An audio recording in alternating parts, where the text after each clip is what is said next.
Saudi अरब से बेहद दुखद खबर सामने आ रही है। यहाँ एक बस में 40 से ज़्यादा जो भारतीय थे वो सवार थे और वो बस जो थी मक्का से मदीना जा रही थी। इस बीच उस बस का एक्सीडेंट हो जाता है, एक डीजल टैंकर से वो टकरा जाती है, डीजल टैंकर ब्लास्ट होता है और उस बस में 42 भारतीय थे, उन सब की मौत हो जाती है। सिर्फ ड्राइवर बचता है और ड्राइवर उस खिड़की से कूद जाता है।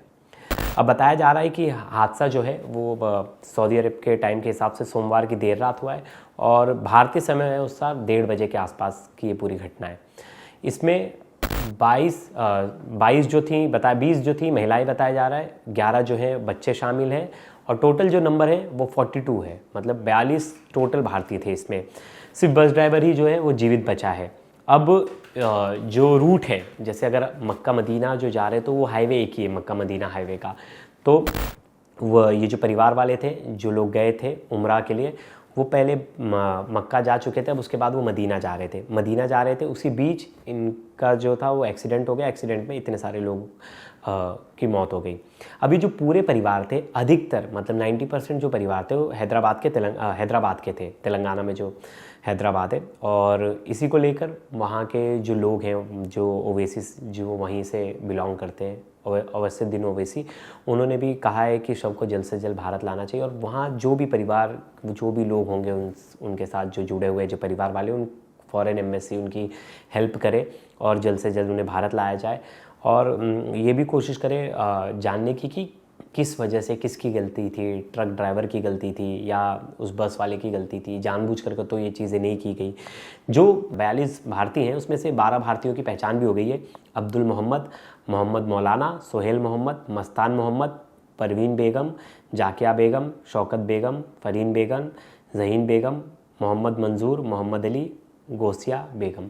अब ये 12 नाम है। 12 लोगों की आइडेंटिटी के बारे में जो है वो वहाँ की जो अथॉरिटीज़ है उन्होंने पता लगा लिया है और इंडियन एम्बेसीज भी लगातार इनके साथ वो कांटेक्ट में है कि ये हादसा बहुत ही भयंकर हुआ था। अगर आप उसके दृश्य देख लेंगे बहुत ही भयंकर हादसा था और उसमें बस जो है पूरी तरह से जलकर खाक हो गई थी। जो डीजल टैंकर है वो पूरी तरह से जलकर खाक हो गई थी। ब्लास्ट बहुत तेज़ था और हाई इंटेंसिटी का ब्लास्ट था और ये टक्कर के बाद हुआ ये ब्लास्ट है।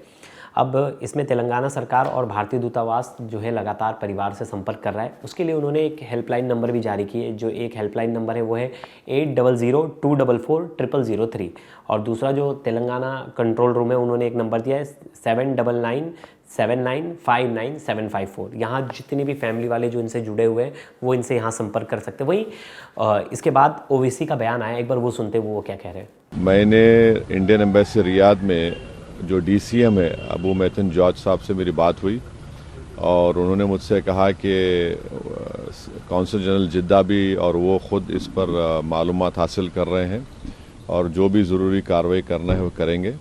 मेरी भारत सरकार से और ख़ास तौर से एक्सटर्नल अफेयर्स मिनिस्टर से जयशंकर साहब से ये रिक्वेस्ट है कि वो इमीडिएटली इस पर देखें और अगर जिन लोगों की डेथ हुई है उनके परिवार ये चाह रहा है कि उनकी डेड बॉडीज़ जल्द से जल्द इंडिया को लाई जाए और अगर कोई उसमें ज़ख्मी है तो उनको अच्छी से अच्छी वहाँ पर उनको इलाज हो सके।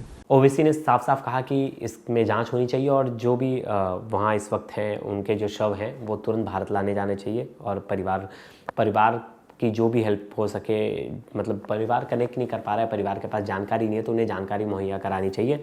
दूसरी तरफ विदेश मंत्री एस जयशंकर ने इस घटना पर दुख जताया, वहीं प्रधानमंत्री नरेंद्र मोदी ने भी दुख जताया। इसके बाद जो परिवार वाले थे उनके भी बयान अब आने लगे हैं सामने। एक परिवार के तो लोग हैं वो कह रहे हैं कि मेरे परिवार से तो 7 लोग गए थे और उस परिवार में शायद 7 के 7 अब नहीं बचे।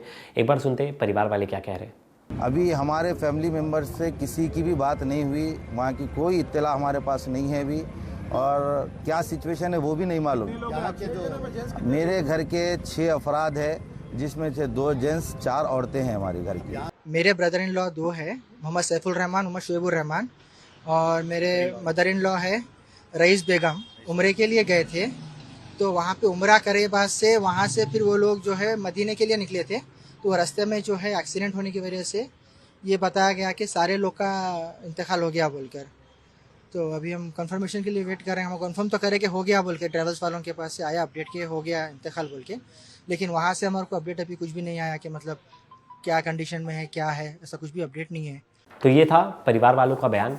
और बहुत लोग ये क्वेश्चन कर रहे थे कि हज और उम्रा में बहुत सारे लोग भारतीय जो हैं वहाँ जाते हैं हर साल, और तकरीबन 1.5 से 2 लाख लोग तो सिर्फ हज करने जाते हैं। अब इसमें भी फ़र्क है हज और उम्रा में। जैसे हज जो है आप समझिए एक पर्टिकुलर टाइम पे ही जाके आप वहाँ इबादत कर सकते हैं, लेकिन जो उम्रा है वो आप कभी भी जा सकते हैं मक्का, और वहाँ जाके आप कर सकते हैं। अब उसमें भी है कि जो हज की अवधि है वो 5-6 दिन का लंबा सफ़र होता है। फिर अरफात, मीना, मुजदिल्फा आदि यहाँ कुछ जगह आपको जाना पड़ता है।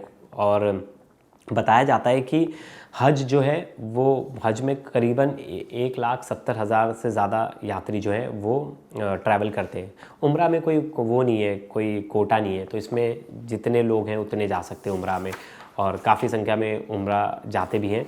अब ये जो जा रहा है कि मक्का सऊदी अरेबिया के पश्चिम हिस्से में स्थित है, और वहाँ जो काबा शरीफ और मस्जिद अल हरम का जो है वो वहाँ स्थापित है।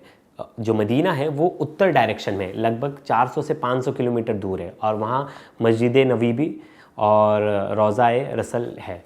अब ये जो परिवार था वो मक्का से मदीना ही जा रहा था, मक्का से मदीना जा रहा था, उसी वक्त ये पूरा एक्सीडेंट हुआ है। भारत में हर साल लगभग 10 से 12 लाख लोग उम्रा करने जाते हैं, ऐसे एक आंकड़ा बताया जा रहा है। और हज मैंने आपको बताया कि एक तय तारीख में होता है, फिक्स डेट होता है, उसी समय पे आप हज करने जा सकते हैं। उम्रा के लिए कोई टाइम नहीं होता, आप कभी भी जा सकते हैं। जो लोग हज नहीं जा पाते, बहुत लोग उम्रा जाते कि इसी बहाने इबादत करने का मौका मिल जाए। अब एक जो बताया जा रहा है कि यहाँ जो उम्रा है वो सिर्फ एक ही जगह की जाती है, मक्का में बताया जा रहा है। मैं जो पढ़ रहा था मक्का में उम्रा किया जाता है, और मदीना में उम्रा नहीं होता, मदीना में ज़ियारत होती है। तो ये 2 चीज़ों का फ़र्क था जो मैं पढ़ रहा था। इसके बारे में मुझे जितनी जानकारी मिली मैंने वो आप तक रखी। लेकिन ये जो खबर थी वो बेहद दुखद थी, जिसमें 40 से ज़्यादा जो भारतीय थे उनकी मौत हो गई। और ये हादसा बहुत बड़ा था, छोटा हादसा नहीं था, रोड एक्सीडेंट था। रोड एक्सीडेंट पे इतने ज़्यादा लोगों की जान जाना बहुत ही दुखद है। और इस समय में एम्बेसी जो है और बाकी जो विदेश मंत्री हैं और बाकी जो नेता हैं वो चाह रहे हैं कि परिवार वालों तक सही इन्फॉर्मेशन पहुँचे, परिवार वाले जल्द से जल्द जितने भी लोग हैं वहाँ जिनकी मौत हुई है उनके शव को भारत लाया जाए। और इसी के साथ आगे जो अपडेट्स आएंगे, ये हादसा कैसे हुआ, क्यों हुआ, इसके पीछे का कारण क्या था, वो सब मैं आप तक लेकर आऊँगा। तब तक के लिए धन्यवाद।